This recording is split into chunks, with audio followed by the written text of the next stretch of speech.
Assalamualaikum, salam Malaysia Madani. Saya Nurul Zahira Razi. Berikut rangkuman berita utama. Kerajaan umum peruntukan RM200 juta untuk menaik taraf jalan rosak dan tidak berturap di perkampungan orang asli di Gua Musang, Kelantan.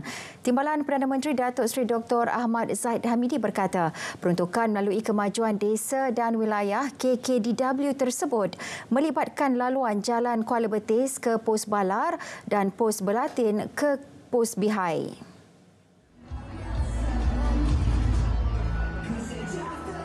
Saya juga ingin mengumumkan kelulusan untuk jalan di kawasan perkampungan orang asli, iaitu Jalan Kuala Betis ke Pos Balar, Pos Belatin ke Pos Kuala Balar, Bihai. Yang Amat Berhormat Perdana Menteri telah memberikan peruntukan kepada KKDW dan kita tidak berhajat untuk meminta peruntukan tambahan sebanyak RM200 juta. Kalau tak cukup peruntukan itu, saya sendiri akan menghadap Perdana Menteri untuk memohon. Bukan untuk kepentingan saya, tetapi untuk kepentingan orang asli di kawasan jalan perhubungan desa itu, insya-Allah.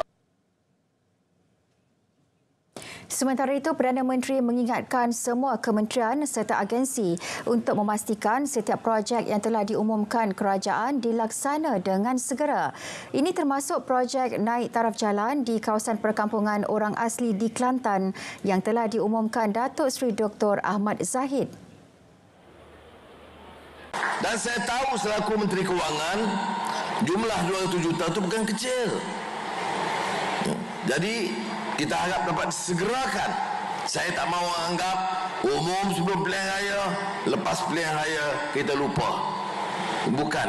Kita bukan kerajaan yang seperti itu.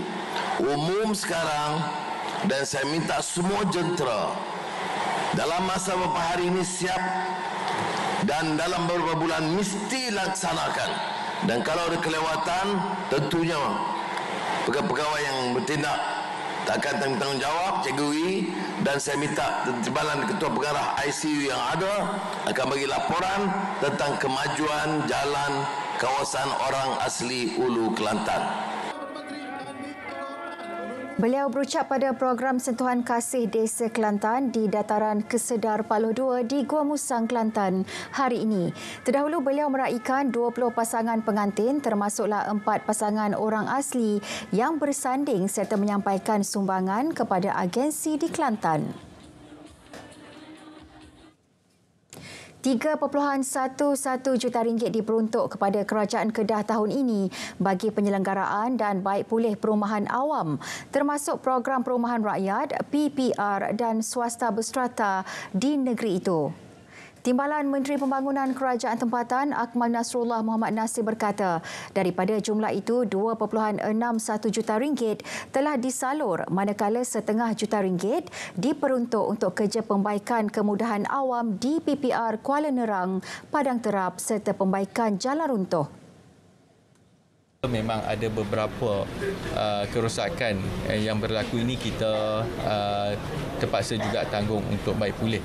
Cuma di peringkat Kementerian KPKT juga, selain daripada rumah ini, kita juga ada dana jugalah yang kita keluarkan yang mana melibatkan soal maintenance bangunan strata dan sebagainya.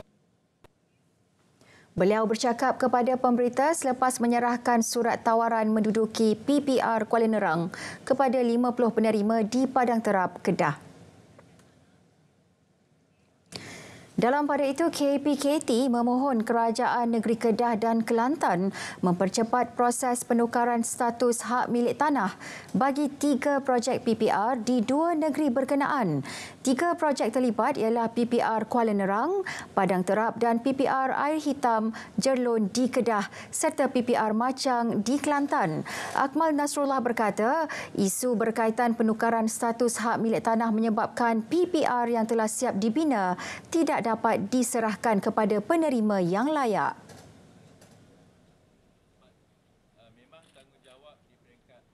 isu-isu tanah ini adalah berada di bawah kuasa negeri. Itu yang pertama.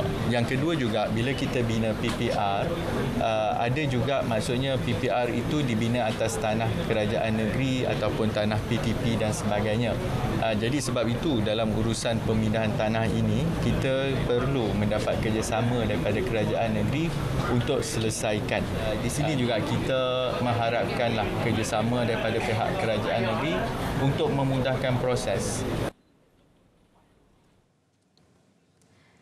Kes demam denggi cantak peningkatan 129.2% bagi tempoh Januari hingga 16 Julai lalu. 63,966 kes demam denggi direkodkan berbanding 27,914 kes bagi tempoh sama tahun lalu. Menteri Kesihatan Dr. Zaliha Mustafa berkata, 45 kematian dilaporkan berbanding hanya 19 kematian pada 2022. Bagi mengawal peningkatan kes, program sukarelawan komuniti My Champion Kombi dan program Wolbachia diperkasa. Kita ada 28 kawasan yang kita laksanakan program Wolbachia ini, dan kita melihat keberkesanannya agak besar, 30% hingga 100% keberkesanannya. Jadi kita juga tengah melihat kawasan-kawasan yang telah kita laksanakan keberkesanannya dalam masa setahun dulu. Jadi insya-Allah kalau dia berkesan, mungkin kita akan embark terus ini untuk seluruh negara lah, ya. Baik, terus setia bersama kami. Selepas ini lintas langsung laporan cuaca serta Sabah, Sarawak dan Perak. Kita buat satu app ni. Semua bisnes kat dalam kampung ni, kita letak dalam satu app. Baru kita boleh buat orang bandar ni berhubung dengan orang kampung. Jaringan berkomunikasi tanpa sempadan. Nak join? Saya dengan Mak boleh tolong.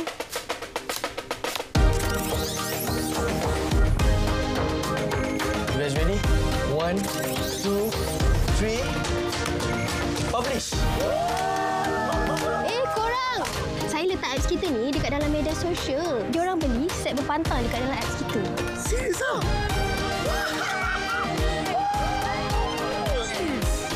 Azimah! Cepat! Kau ambulans! Kakak ni nak sana pula! Nasib kat sini ada wifi bang. Dapat juga abang tengok clear muka anak kita. Marilah sama-sama kita kan kian bijak berkesan literasi digital. Baik, bertemu kembali. Sebelum ke lintas langsung Sarawak, kita ikuti dahulu perkembangan cuaca seluruh negara bersama Pegawai Met Malaysia, Nur Shazlinda Hanif. Silakan Shazlinda. Assalamualaikum dan salam Malaysia Madani. Kembali bersama Jabatan Meteorologi Malaysia untuk laporan cuaca terkini. Baik, kita mulakan laporan cuaca dengan memberi penumpuan kepada amaran yang sedang berkuat kuasa. Met Malaysia telah pun mengemas kini amaran cuaca iaitu amaran angin kencang dan juga laut bergelora bagi kategori pertama melibatkan kawasan yang telah ditandakan dengan warna kuning. Amaran ini berkuat kuasa sehingga 28 Julai 2023 dan harus diingatkan kepada orang ramai bahawa keadaan ini amat berbahaya kepada kesemua aktiviti laut, terutamanya bot-bot kecil, feri dan juga sebarang aktiviti menangkap ikan. Baik, kita teruskan dengan melihat keadaan cuaca semasa. Paparan gema radar pada ketika ini menunjukkan keadaan cuaca yang agak baik dan cerah melibatkan kawasan di sekitar utara, juga termasuk di sekitar Kelantan dan juga Terengganu. Namun hujan dilihat di 1-2 tempat melibatkan kawasan di sekitar negeri Melaka, Negeri Sembilan, Negeri Johor dan juga kebanyakan tempat di negeri Pahang. Keadaan hujan ini kita jangkakan boleh berlarutan sehingga ke lewat petang nanti, dan di sebelah pantai timur ini kita jangkakan keadaan hujan boleh sehingga ke awal malam nanti. Baik, seterusnya kita lihat pula keadaan cuaca di sebelah Malaysia Timur pula. Pada ketika ini keadaan hujan dilihat di kebanyakan tempat di negeri Sabah, terutamanya melibatkan kawasan di sekitar Sandakan dan juga sedikit di bahagian pedalaman negeri Sabah. Manakala bagi negeri Sarawak pula keadaan hujan dilihat di sekitar Limbang dan juga di sebelah Pedalaman dan juga tengah negeri Sarawak juga sedikit di bahagian Kuching. Keadaan hujan ini kita jangkakan boleh berlarutan dalam tempoh masa 2 hingga 3 jam. Baiklah, seterusnya kita lihat. Baiklah, sekian sahaja laporan cuaca daripada Met Malaysia buat masa kini. Sebelum kita berpisah, kita lihat dulu ramalan cuaca bagi bandar-bandar utama di seluruh Malaysia. Saya Linda Hanif, Assalamualaikum dan salam sejahtera.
Seterusnya kita ke Bumi Kenyalang. Antara paparan petang ini, Premier Sarawak Datuk Patinggi Tan Sri Abang Johari hadiri jamuan negeri. Terus bersama Vanessa Mering untuk butirannya. Silakan Vanessa. Vanessa? Ya, terima kasih Zahira. Premier Sarawak Datuk Patinggi Tan Sri Abang Johari Tunopeng serta isteri Puan Sri Datuk Amar Jumaani Tun Tuanku Bujang menghadiri majlis jamuan negeri bersempena sambutan perayaan 60 tahun Sarawak Merdeka di Dewan Undangan Negeri. Pada majlis tersebut, Premier melancarkan buku khas bertajuk 60 tahun Sarawak Merdeka mengenai perjalanan para pemimpin dalam membangunkan Sarawak sejak kemerdekaan pada tahun 1963. Turut dipersembahkan sebuah filem pendek Sayang Sarawak yang mengisahkan kehidupan 3 generasi keluarga mantan pejuang kemerdekaan Sarawak. Jamuan negeri turut dihadiri Speaker Dewan Negara Tan Sri Dr. Wan Junaidi Tuanku Jaafar, Speaker Dewan Undangan Negeri Sarawak Tan Sri Datuk Amar Muhammad Asfia Awang Nasar, Timbalan-Timbalan Premier, Menteri Kabinet Negeri dan Persekutuan serta Wakil Rakyat. Artis terkenal Bob Yusof antara yang memeriahkan majlis serta beberapa artis tempatan Sarawak. Kerajaan negeri akan terus memberi fokus terhadap pemerkasaan golongan belia yang akan menjadi pemangkin kepada kemajuan serta kemakmuran negeri Sarawak pada masa hadapan. Berucap pada majlis penutupan kem kepimpinan belia IMAD di SMK Gedong Serian hari ini, Premier Sarawak Datuk Patinggi Tan Sri Abang Johari Tunopeng memberitahu generasi muda merupakan aset penting yang perlu diasah sebagai pelapis kepimpinan Sarawak pada masa akan datang. Jelasnya, selain daripada penekanan terhadap aspek sosioekonomi, Sarawak kini memerlukan bakat-bakat baharu dalam bidang sains, teknologi dan matematik selaras dengan pendekatan kerajaan negeri terhadap ekonomi berteraskan teknologi digital dan kelestarian alam sekitar. Justru, beliau berharap agar anak-anak muda di negeri ini terus menyahut cabaran bagi mengangkat martabat Sarawak ke tahap yang lebih tinggi pada masa hadapan. Dalam pada itu, Premier Sarawak juga berhasrat untuk menaik taraf prasarana sekolah di SMK Gedong Serian dengan anggaran peruntukan berjumlah RM15 juta. Seramai 160 orang pelajar terlibat dalam kem kepimpinan belia IMAD bermula 21 Julai lalu dan berakhir hari ini. Program tersebut bertujuan memupuk nilai-nilai kepimpinan seperti kebertanggungjawabан, belas kasihan, perpaduan, kepimpinan, kesyukuran, dedikasi dan keberanian dalam kalangan peserta. Festival Kebudayaan Borneo BCF boleh dijadikan platform untuk Majlis Perbandaran Sibu menjalinkan persahabatan dengan negara-negara lain. Menurut Timbalan Menteri Kesihatan Awam, Perumahan dan Kerajaan Tempatan Michael Tiang Ming Ti, ia boleh dijalinkan dengan menjemput kumpulan seni persembahan dari negara luar, terutama negara-negara Asia Tenggara ASEAN untuk membuat persembahan di pentas BCF. This is a journey for us to understand not only our own culture, but to exchange our culture with other countries. This BCF is a very special event for Sibu, for people of Sibu. because this is where we get together and celebrate Cebu and celebrate our heritage and our culture. Michael Tiang juga memberitahu BCF juga simbol untuk mempamerkan perpaduan dalam kalangan komuniti pelbagai kaum di Cebu. Beliau juga percaya lebih ramai kumpulan persembahan dari luar negara akan bertandang ke Cebu untuk mempamerkan budaya mereka. Adun pelawan itu turut mencadangkan kepada Majlis Perbandaran Cebu untuk mengambil kesempatan atas populariti makanan tempatan Cebu dengan menjemput restoran dan gerai makanan terkenal di Cebu turut serta pada BCF tahun hadapan. So that our friends, when they visit BCF, overseas visitors come to BCF next year, they can taste all the wonderful food in one place. So that we can showcase Cebu, the food heritage. Beliau berkata demikian selepas merasmikan Malam Antarabangsa BCF 2023 di dataran Tun Tuanku Bujang, Cebu malam tadi. Malam Antarabangsa BCF ini merupakan yang pertama seumpamanya diadakan semenjak penganjuran BCF. Antara persembahan yang menarik malam tadi ialah persembahan angklung, tarian tradisional Thailand, persembahan alat muzik buluh dari Sabah dan kumpulan muzik atmosfera. Kempen derma darah sempena sambutan Hari Sarawak Merdeka 722 di Institut Latihan Persatuan Bulan Sabit Merah PBSM dari jam 8.30 pagi hingga 1 tengah hari semalam mendapat sambutan menggalakkan dengan kehadiran 295 orang mendaftar dan seramai 191 orang berjaya menderma darah. Kempen yang turut berjaya mendaftar 19 penerma darah baharu itu merupakan anjuran bersama Jawatan Kuasa Pengambilan Penerma Darah PBSM Miri, bahagian belia Persatuan Komuniti Taipo, Persatuan Hakka Miri, Persatuan Klan Chia Siang Huang, Persatuan Wong Wai Siu Miri, Persatuan Klan Ying Yong Cheng, Pusat Aktiviti Belia, Kelab Sosial Miri FM RTM Miri, Tabung Darah Hospital Miri dan Hospital Miri. Kempen turut mendapat sokongan daripada Timbalan Menteri Pelancongan Sarawak, Datuk Sebastian Ting dan Datuk Bandar Miri merangkap adun pujut Mayor Adam Yee.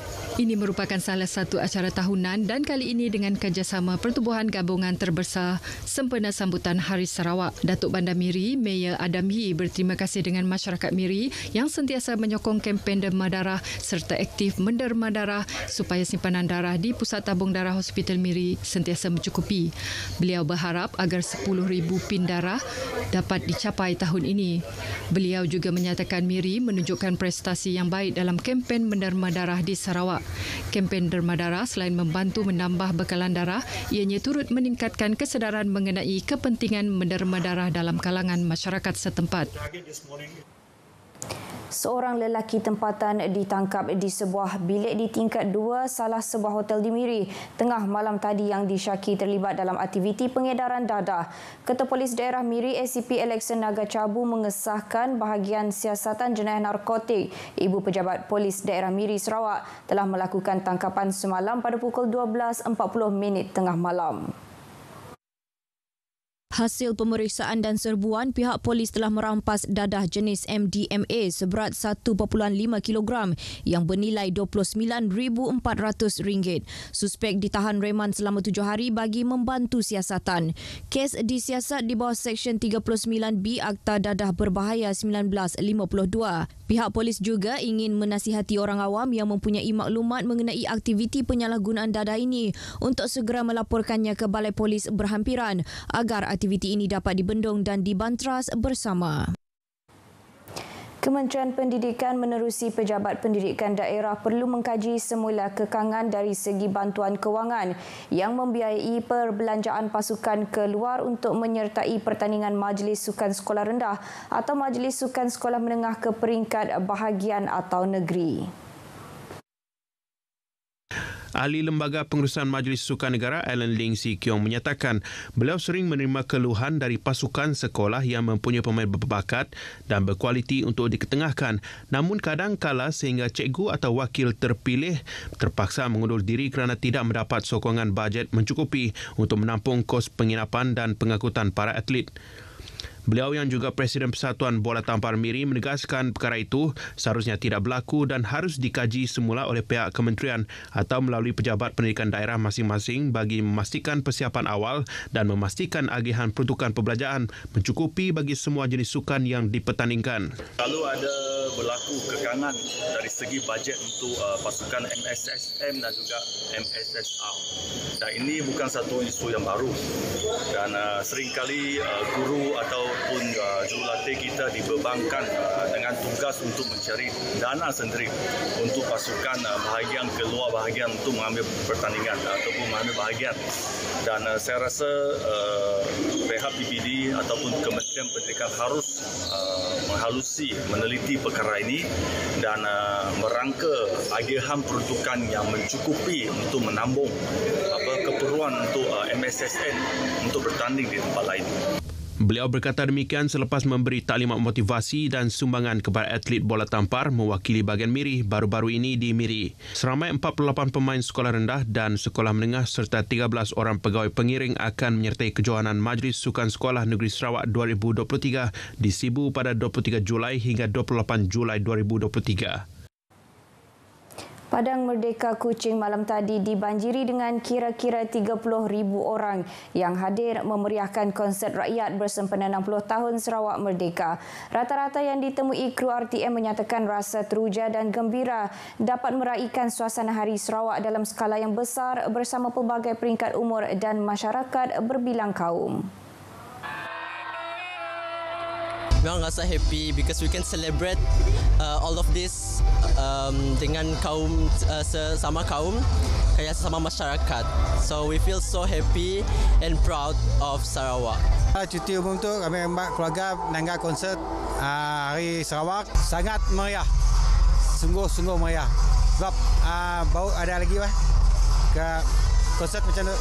Sampai bawa family jalan-jalan lah. Sampai sebab tengok dekat TV tadi macam meriah je, ramai orang. So, pergi je lah. Kami datang situ bukan nak tengok orang berlagu, nak orang ramai-ramai. Cuma datang untuk nyambut Hari Sarawak aja. Sebab kita sambut sambutan yang ke-60 kemerdekaan Sarawak. Bukan sahaja kita boleh sambut dekat masyarakat Sarawak, but majoriti penduduk luar pun datang dekat sini untuk melihat keindahan di sini. So happening lah hari tu. Kami haraplah yang akan jadi di pada masa depan. Konsert rakyat 60 tahun Sarawak Merdeka pada malam tadi menampilkan artis antarabangsa, Malaysia dan tempatan Sarawak seperti Kumpulan Ungu, Datuk Awi, Joe Flizzo, Kumpulan Dola, Floor 88, Rambles Walter dan Kerry Garris. Acara kemuncak turut diadakan adalah pertunjukan bunga api. Perkongsian itu tadi mengakhiri berita dari Sarawak. Salam Malaysia Madani. Kita kembali bersama Zahira untuk berita seterusnya. Silakan. Terima kasih Vanessa.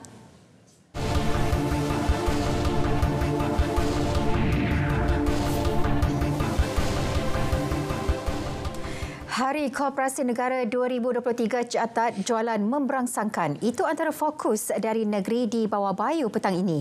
Perinciannya terus bersama Redwin Robin di Kota Kinabalu. Redwin, silakan. Ya Zahira, Hari Koperasi Kebangsaan 2023 HKN 2023 yang diadakan di Pusat Konvensyen Antarabangsa Kota Kinabalu berjaya memperoleh pendapatan lebih 1.5 juta ringgit kepada para usahawan dan koperasi yang terlibat. Manakala jualan madani pula berjaya mengutip lebih RM90,000 hasil jualan barangan keperluan asas seperti minyak, tepung dan gula. Menteri Pembangunan Usahawan dan Koperasi Datuk Iwan Benedict berkata, penganjuran HKN 23 mencapai objektifnya dengan sambutan menggalakkan koperasi seluruh negara. Mereka telah berjaya bekerjasama dengan koperasi-koperasi di Sabah untuk mempamer dan menjual produk mereka, dan juga koperasi di Sabah juga akan menggunakan perkhidmatan koperasi mereka untuk memasarkan produk koperasi dari Sabah tersebut. Dan inilah tujuan kita mengadakan sambutan ini di Sabah supaya gerakan koperasi itu dapat diperkasakan. 219 booth pameran dan jualan dibuka sepanjang program 3 hari ini. Sementara itu, Naib Pengerusi Eksekutif Koperasi dan Kawalan Selia Suruhanjaya Koperasi Malaysia, Siti Azlin Ahmad Dauta berkata, program ini memberi peluang koperasi memperkenalkan produk mereka. InsyaAllah program ini sebenarnya kita adakan setiap tahun. Jadi saya harap mana-mana koperasi atau usahawan yang diberi peluang dapat terus menggarap peluang ini supaya dapat mengetengahkan produk-produk mereka dan juga perkhidmatan yang ada. Dalam pada itu, para usahawan dan pengunjung berpuas hati dengan program yang dianjurkan dan berharap ia diteruskan dari semasa ke semasa. Hari Koperasi ini bagus, memberangsangkan. Dekat SICC ni sambutan memang meriah. Kalau lain kali boleh buat lagi lah dekat sini. Pengunjung pun ramai peminat. Lepas tu tarikh pun tepat dengan cuti semua. Jadi pelanggan ramai lah. Alhamdulillah sangat orang kata apa memberangsangkan dan banyak barang-barang kita pun sememangnya orang kata lakulah. Banyak gerai dibuka di satu strategi yang amat baik terutamanya untuk peniaga mana mereka boleh macam memperkenalkan orang punya produk dengan dan mendapat tarikan lebih ramai daripada orang. Di sinilah sebenarnya Hari Koperasi Malaysia ni, Hari Koperasi Negara ni adalah satu peluang untuk mereka menjalinkan hubungan kerjasama dan urus niaga. Kerajaan negeri akan mewujudkan 2 lagi taman perindustrian baharu bagi membangunkan sektor perindustrian di negeri ini. 2 kawasan dicadang iaitu di Kimanis dan kawasan antara Kota Belud dan Kota Marudu. 2 taman perindustrian di Sogip, Oil and Gas Industrial Park dan juga KKIP sudah hampir penuh. Di Sogip sudah penuh. So untuk memberi peluang supaya kita dapat membangunkan industri kita di Sabah, kita kena cari kawasan lain. Datu Haji G ditemui media selepas merasmikan pelancaran jelajah wanita GRS di Pusat Konvensyen Antarabangsa Sabah SICC Kota Kinabalu. Jelasnya Taman Perindustrian Minyak dan Gas Baharu dicadangkan di Kimanis, manakala Taman Perindustrian di antara Kota Belud dan Kota Marudu sama seperti di KKIP Sepanggar. Dalam pada itu, Datuk Haji G memberitahu GRS telah melakukan yang terbaik untuk Sabah dalam tempoh 2 tahun setengah selepas mengambil alih kerajaan negeri termasuk dalam pembangunan ekonomi. Dalam tempoh tersebut, lebih 30 buah negara telah menghantar perwakilan mereka ke Sabah untuk meneroka potensi pelaburan. Katanya keyakinan itu ditunjukkan mereka kerana kerajaan GRS mempunyai dasar dan polisi yang baik selain memiliki kestabilan politik untuk melabur di negeri ini. Secara tidak langsung katanya kehadiran pelabur-pelabur ini akan mewujudkan lebih banyak peluang pekerjaan dan merancangkan lagi ekonomi Sabah. Pelbagai inisiatif dilaksanakan Kementerian Pelancongan, Seni dan Budaya MOTEK bagi mempromosi dan memperkasa industri kraftangan negara. Timbalan Menterinya, Khairul Firdaus Akbar Khan berkata, melalui promosi yang tepat, industri kraftangan negara akan lebih dikenali di peringkat domestik dan antarabangsa. Menurutnya, antara inisiatif bagi memperhebat promosi industri kraft negara itu termasuklah melalui peruntukan khas dan kerjasama dengan pelbagai pihak. Saya akan berbincang dengan pihak di peringkat kementerian. Kita mahu supaya banyak lagi peruntukan khas. Itu satu. Kedua juga dengan pembangunan yang boleh dilakukan dengan persatuan-persatuan NGO-NGO ataupun rakan kerjasama strategik. Akhir sekali barulah kita boleh memperkasakan dan mempromosikan kraft kita dengan cara yang betul.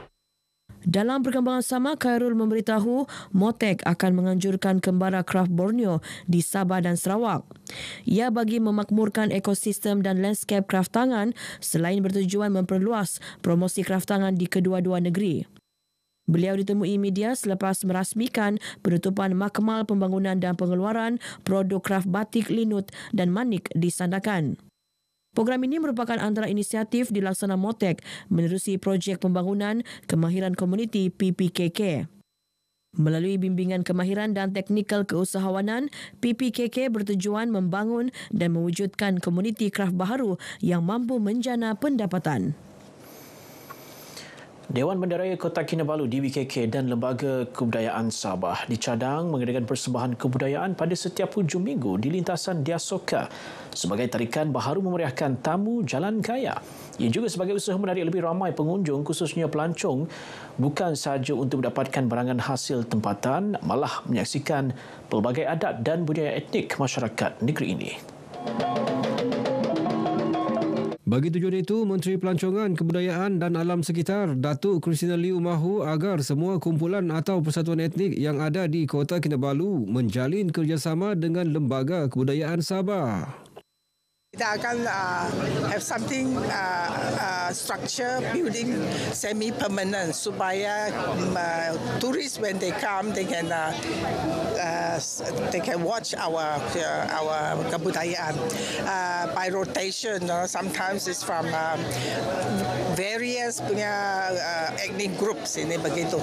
So with a fixed time so that kita punya tourist pun tahu setiap minggu atau setiap hari Ahad dia boleh datang sini melawat Jalan Kaya and then also watch our culture shows.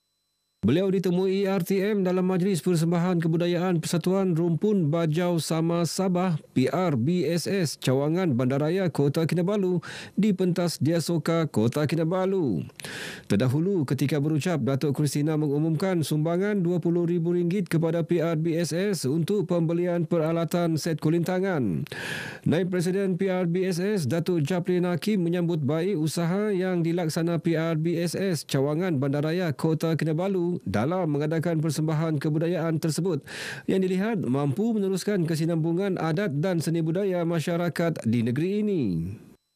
Kita berterima kasih ini sebagai satu tanda yang YB Christina Liew prihatin terhadap persatuan-persatuan yang ada di negeri Sabah karena persatuan ini penting karena pada saya persatuan inilah yang akan menjadi asas untuk kita bersatu padu juga di negeri Sabah ini mengikatkan hubungan silaturahim di samping kita memperkasakan serta mempertahankan adat dan seni budaya yang ada di negeri Sabah.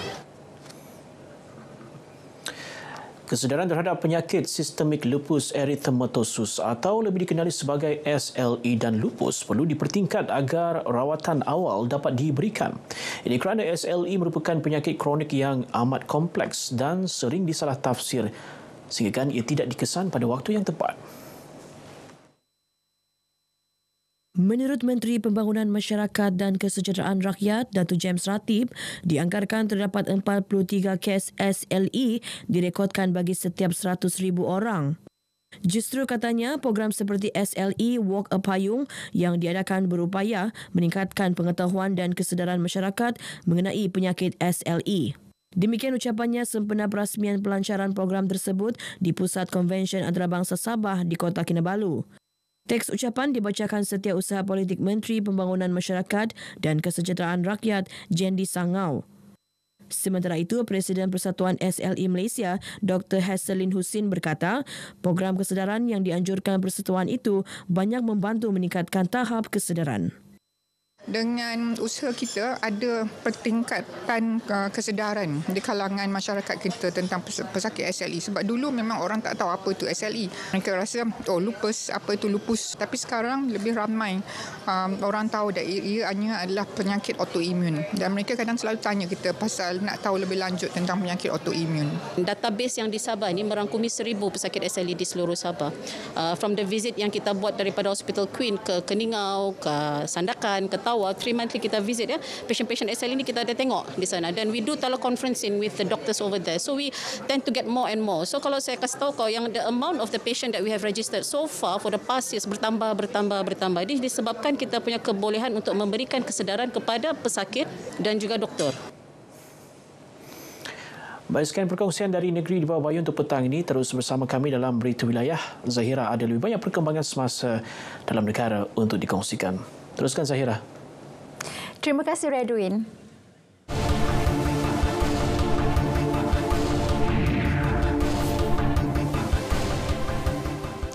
Seorang lelaki maut manakala 7 lagi cedera dalam kemalangan melibatkan 3 kenderaan di kilometer 72.5 Jalan Johor Bahru, Batu Pahat tengah malam semalam. Ketua Polis Daerah Pontian Superintendent Muhammad Syafiq Taib berkata kemalangan berlaku apabila sebuah kenderaan seberguna MPV yang dipandu mangsa dari arah Benut ke Pontian bertembung dengan kenderaan utiliti sukan SUV dari arah bertentangan. Akibat pertempuran tersebut, sebuah motosikal turut melanggar SUV pada bahagian belakang di sebelah kanan penumpang. Pemandu MPV yang cedera di dada dan kaki disahkan meninggal dunia di tempat kejadian, manakala mangsa lain dibawa ke Hospital Pontian untuk rawatan lanjut. Kes disiasat mengikut Seksyen 41-1 Akta Pengangkutan Jalan 1987.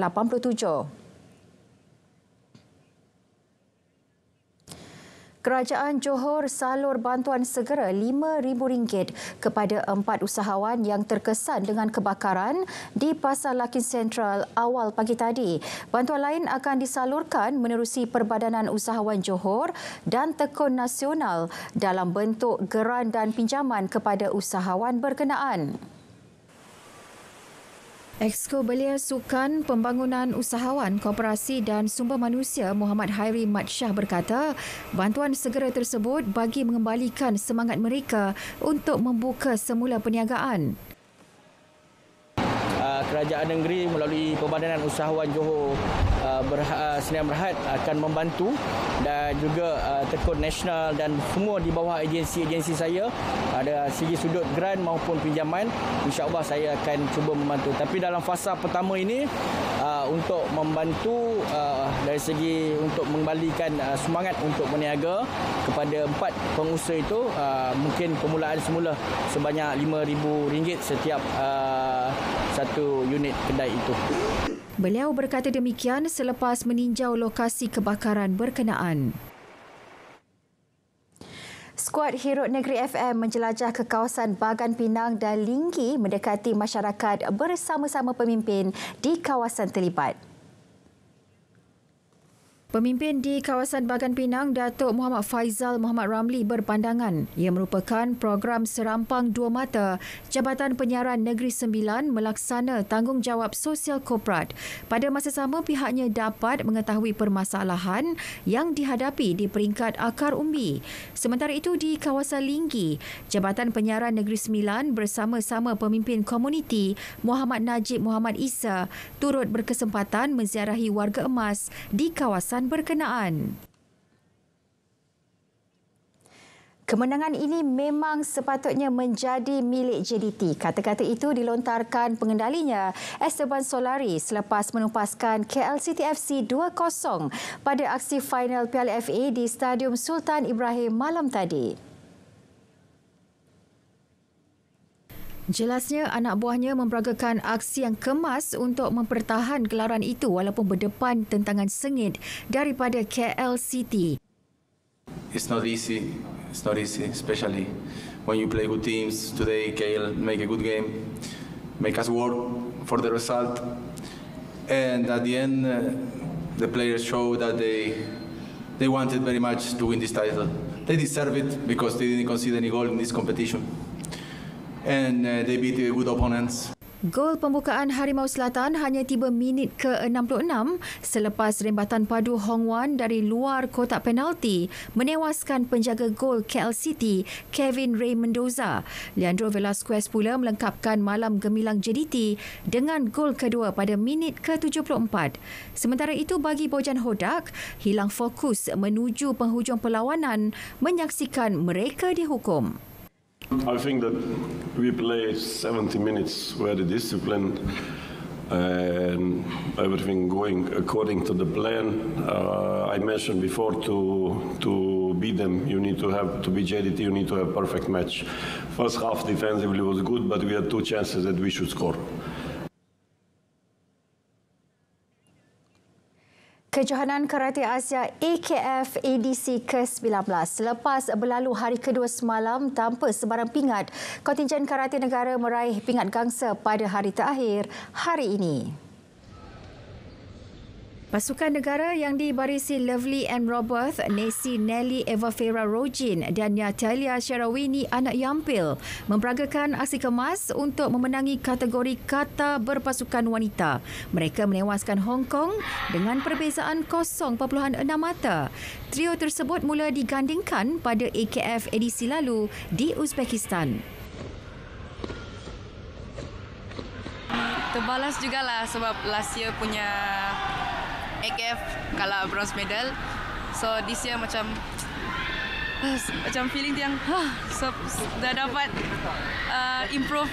Sementara itu, bagi Natalia, pencapaian ini amat istimewa sempena hari lahirnya.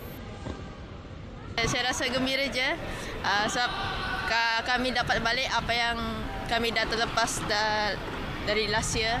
Jadi and then ini birthday gift untuk yang semalam saya punya birthday. Ya. Ya. Jadi saya gembira apa yang saya dapat dah. Secara keseluruhan, kontingen karate negara berjaya memungut 3 pingat gangsa pada edisi kali ini. Dalam pada itu, jurulatih kata Muhammad Nur Farhan Nordin berkata beliau dapat melihat peningkatan ketara atlet wanita negara pada saingan kali ini. Bagi saya ini satu pencapaian yang baik dan satu peningkatan yang amat baguslah buat untuk atlet. Diorang punya teknik dan pemahaman diorang dalam kata lah. Kita dah nampak dari segi pemahaman diorang dah lebih matang dan penggunaan kata pun lebih matang dan bagi saya ini satu kebaikan lah.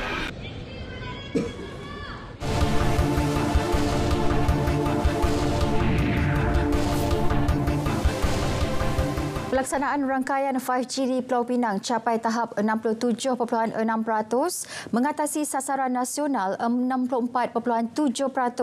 Setakat ini 290 menara 5G telah siap sepenuhnya daripada 470 menara yang disasarkan.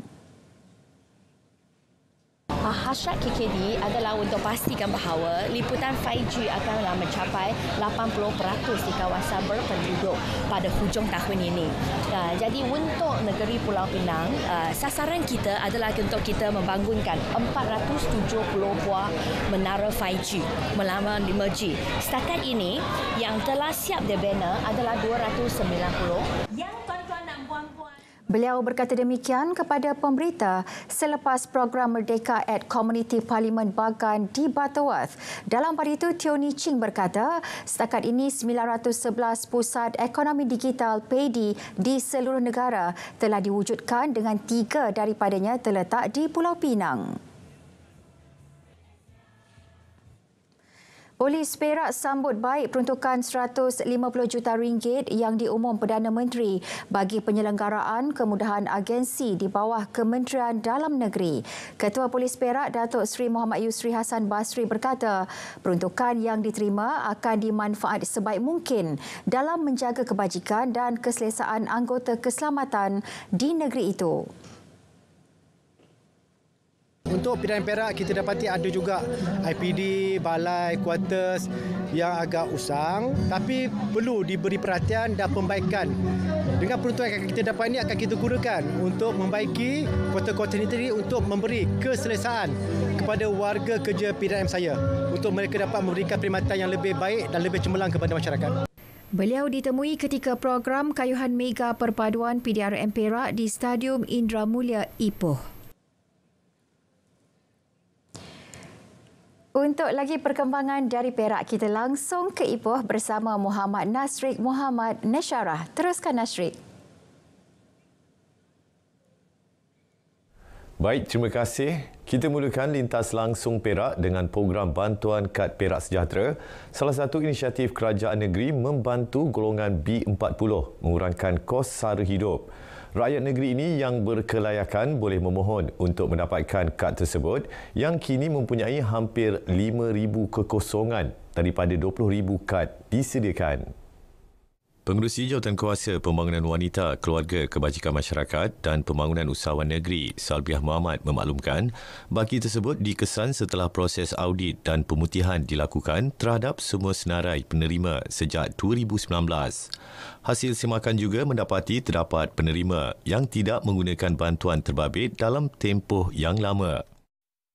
Berjumlah hampir lebih 3,800 dan mereka ini kategori yang telah meninggal dan ada yang tidak menggunakan kad tersebut dalam tempoh yang agak lama. Maknanya kita mengandaikan mereka tidak memerlukan lah. Jadi daripada audit dan pemutihan yang kita buat, kita ada kekosongan semula lebih kurang dalam hampir 5,000 penerima yang boleh kita masukkan. Beliau turut memberitahu proses permohonan masih dibuka. Selain 200 permohonan akan diluluskan pada bulan depan. Yang memerlukan, mereka boleh buat permohonan melalui Sekretariat Permohonan Wanita ataupun Wanita Perak, ataupun boleh merujuk adun kawasan yang mana kita ada bekalkan sedikit borang untuk mereka isi dan hantarlah supaya kita dapat buat tapisan dan kelulusan. 5,197 notis kompaun dikeluarkan di seluruh Perak sepanjang operasi penguatkuasaan peraturan-peraturan kawalan hasil tembakau dari Januari hingga Jun 2023. Kompaun tersebut melibatkan pelbagai kesalahan, antaranya merokok di premis makanan dan tempat awam serta denda kepada pemilik premis yang gagal patuhi larangan merokok. Pengarah Jabatan Kesihatan Negeri Dr. Sirajuddin Hashim berkata, operasi berterusan telah dilakukan setiap bulan dan mingguan mengikut zon oleh pejabat kesihatan daerah. Jadi saya ingin mengambil kesempatan di sini menyerulah kepada semua masyarakat untuk memberikan kerjasama untuk menyokong usaha Jabatan Kesihatan Negeri Perak untuk kita mencegah daripada penyakit-penyakit yang berpunca akibat daripada isap rokok ini.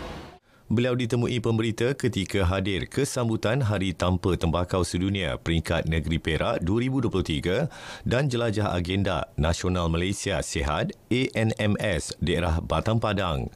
Program dirasmikan Pengerusi Jawatankuasa Sumber Manusia, Kesihatan dan Hal Ehwal Masyarakat India Negeri Perak A. Sivanison. Bergerak ke setiap daerah di negeri Perak, Karnival Kejaya Kelolaan Pusat Aspirasi Anak Perak PASAK menjadi saluran utama graduan dan pencari kerja mendapatkan peluang pekerjaan di negeri ini.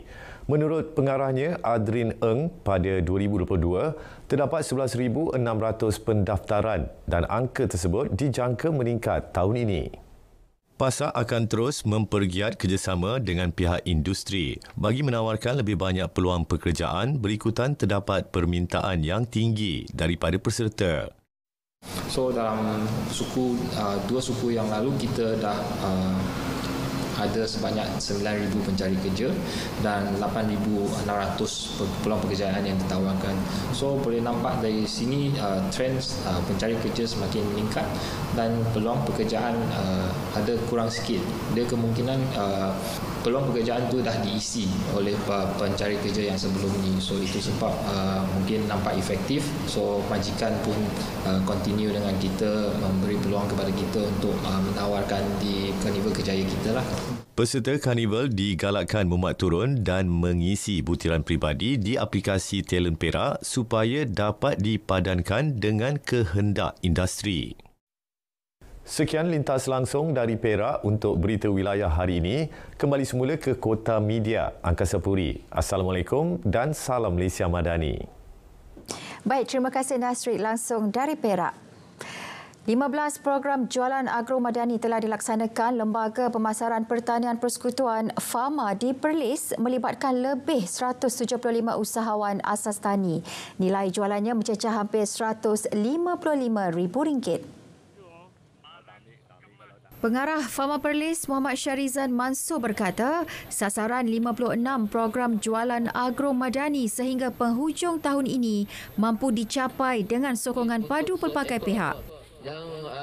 Kita baru bermula 2 bulan. Kita harapkan sokongan kepada setiap usahawan untuk menawarkan harga penyematan kepada pengguna, dan kepada pengguna pula kita harapkan turut memberi sokongan kepada program ini kerana dapat menikmati penyematan sehingga 30% yang penyematan sehingga 30%. Contohnya pada hari ini yang kata orang menjadi tarikan program jualan Agro Madani ini adalah set Komo Madani. Beliau bercakap kepada media dalam jualan Agro Madani di Sungai Berembang, Simpang 4. Turut diadakan jualan barangan runcit, barangan industri kecil dan sederhana serta input pertanian.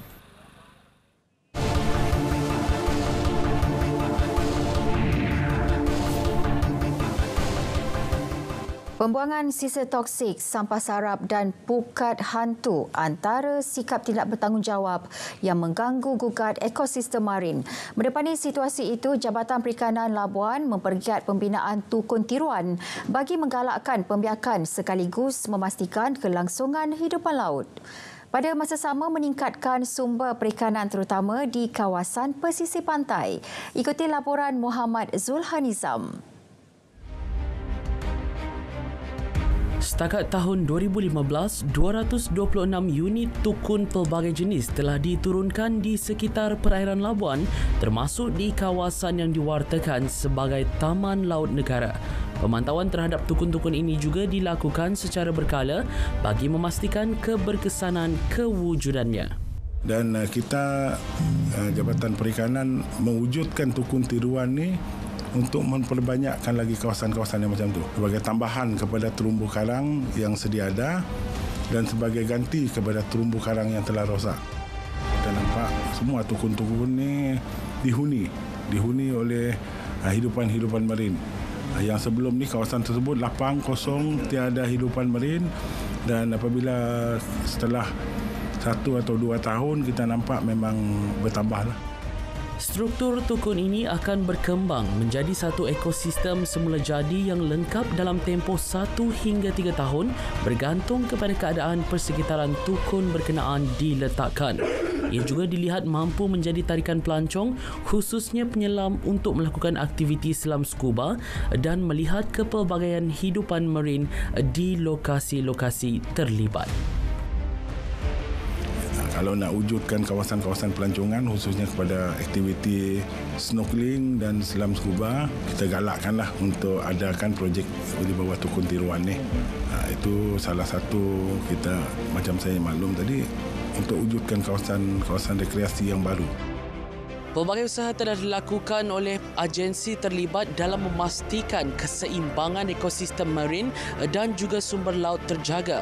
Antaranya pembersihan pantai, selam scuba menghapuskan pukat hantu dan juga projek rintis tiram, dan yang terbaharu adalah projek tukun tiruan. Sekian laporan Muhammad Zulhanizam, Berita RTM.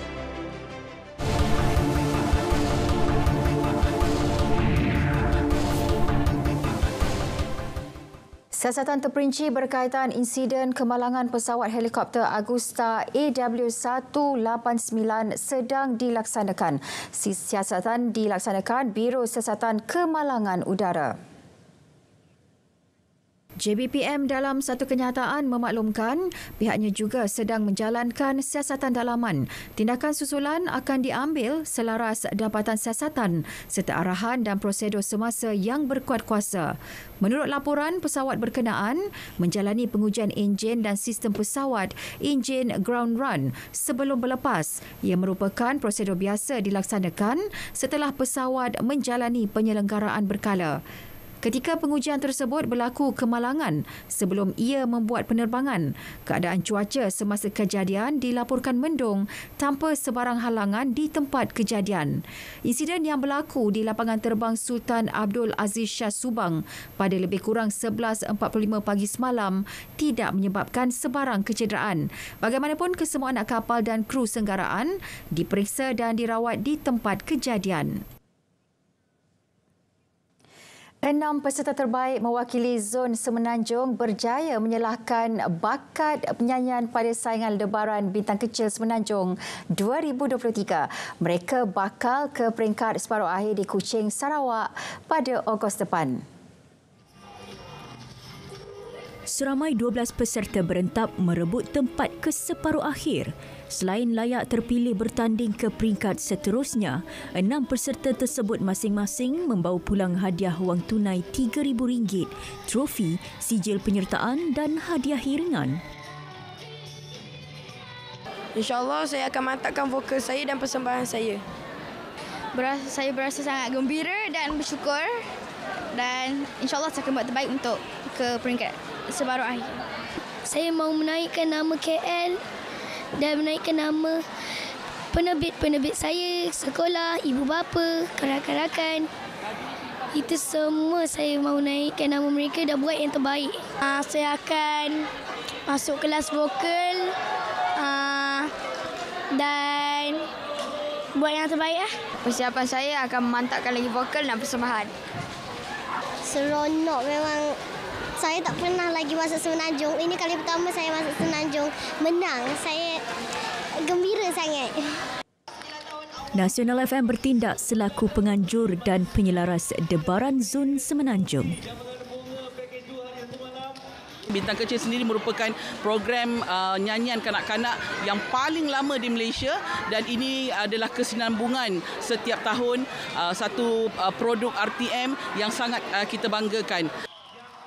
Pertandingan Bintang Kecil diperkenalkan di Sarawak sebelum diperluas ke peringkat kebangsaan dengan penyertaan dari Semenanjung dan Sabah. Keluang Johor mempunyai keunikan tersendiri, terutama alam semula jadi yang indah dan gastronominya. Warisan atau tradisi juga menjadi penarik kedatangan pelancong ke daerah itu. Audi Muhammad Noor ada perkongsiannya.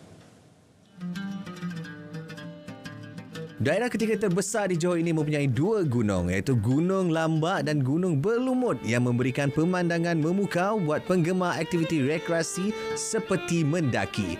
Selain terkenal dengan sajian kopi, Keluang juga muncul dengan konsep pelancongan agro yang turut menarik pelancong dalam dan luar negara. Faktor menarik ini bukan sahaja merancakkan sektor pelancongan, malah menggalakkan kewujudan usahawan inap desa dalam kalangan penduduk setempat di Keluang.